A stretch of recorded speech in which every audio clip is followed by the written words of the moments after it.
So about 3 years ago, I lived in Kenya, as many of you know, and while I was there, there were two workers who worked in our residence. One was a gardener, one was a guard, and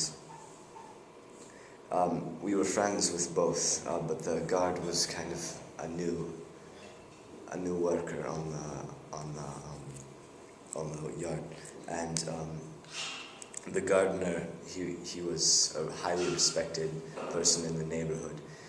And during this time, there was a lot of tribal violence in Kenya. There was a lot of riots, and there were many conflicts everywhere. And the guard and gardener were both of different tribes, so they had some issues with each other, even though they were friends.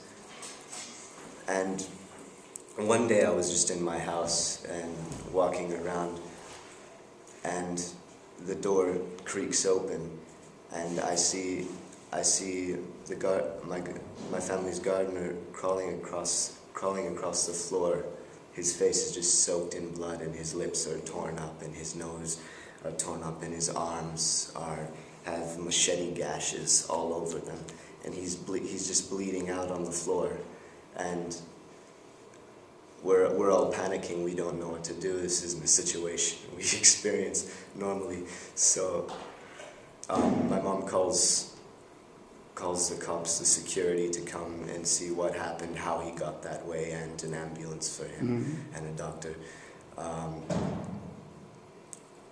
But we realized that the guard had chopped him, had beaten him up, because it was either he was jealous of his situation, his standing in the neighborhood, and that combined with the tribal issues and all that stuff had made him angry at the gardener.